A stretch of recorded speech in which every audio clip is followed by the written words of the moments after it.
Hello, good evening. Welcome to North West Tonight with Roger Johnson and Annabelle Tiffin. Our top story: a fortune from fracking, the government incentives which could bring millions to the North West councils. But the critics and protesters say it's little more than a bribe. Well, we know the government is keen on fracking, and today ministers outlined plans to make it more palatable to communities which could be disrupted.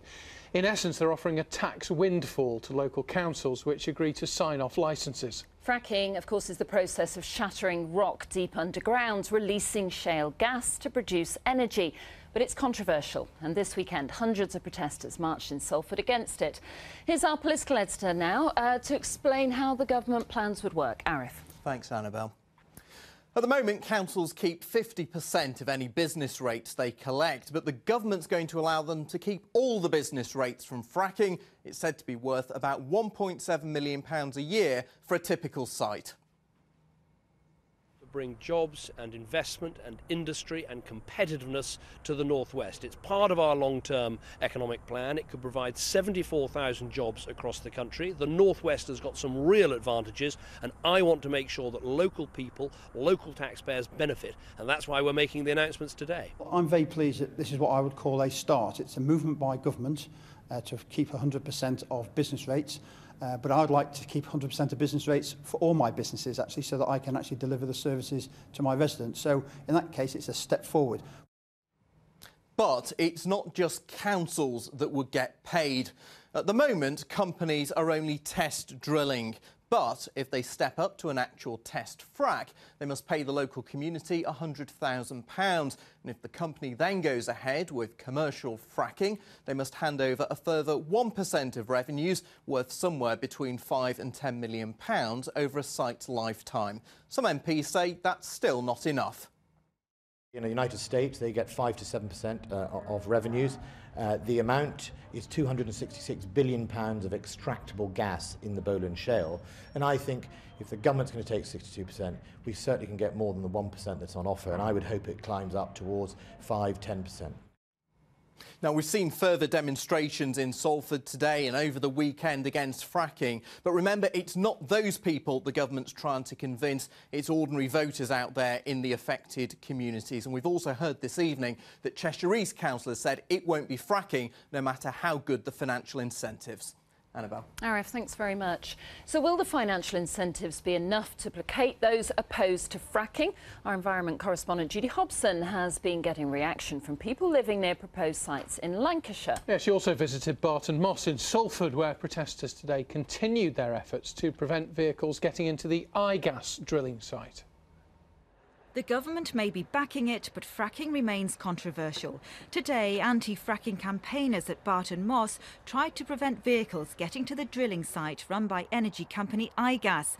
They're obviously disappointed by today's news that local councils can keep all the business rates from fracking and claimed it was a desperate measure.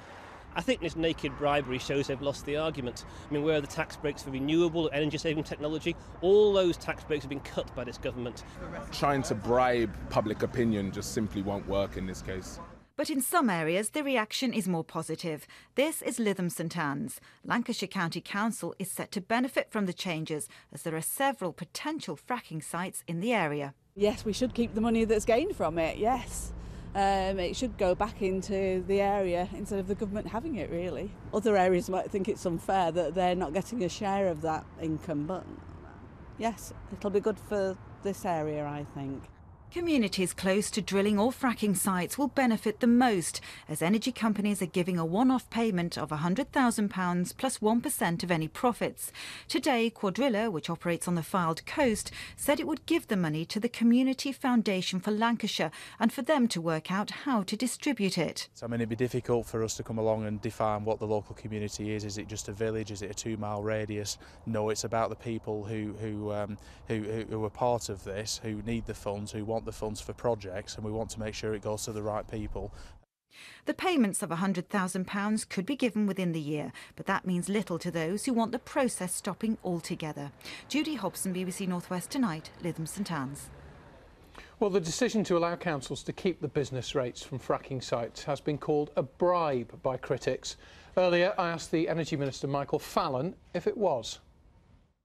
No, this is about fairness. This is about ensuring that any of the gain doesn't simply go to the companies who are doing the exploration for shale, or it doesn't simply go off to the Treasury in London, but that local people and the local council actually sees the benefit. And that means they'll be able now to retain the full business rates that are being paid, and they can use that money to improve local services. There are likely to be conflicts of interest here, though, aren't there, when the councils who will decide on the planning applications have a financial incentive to approve them?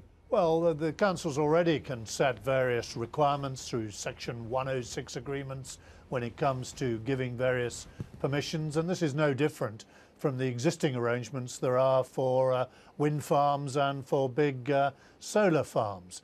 What happens then if all these local councils turn around and say no? Well, in those cases, if they don't do so on good grounds, of course, like any other planning application, the developer can appeal to the Secretary of State. Is investing all this effort in fracking in line with being a green government, which is what David Cameron said he wanted?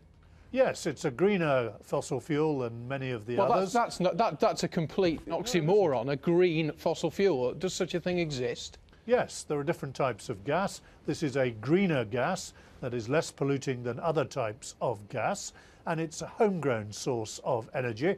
I don't think anybody would seriously argue that we ought to leave the North Sea oil and gas in the ground there. It's there, it's a resource that has been tapped very successfully. Not next to people's houses, not just in the United States, but elsewhere, and I think we ought to do it here. Yeah, but North Sea oil and gas isn't next to people's houses. That's the issue. It's not next to people's towns and villages. Well, it's, as I say, the planning decision will be local. It'll be up to the authority to decide whether it's appropriate in those circumstances. For example, as you say, whether it's too close to residential accommodation, or whether it's going to involve too much disruption for a very small village and narrow roads or whatever. That's the point of the planning system. It'll be up to the council to determine whether that application is appropriate for that particular area, and they'll judge each one on its merits. Michael Fallon, thank you very much indeed. Thank you.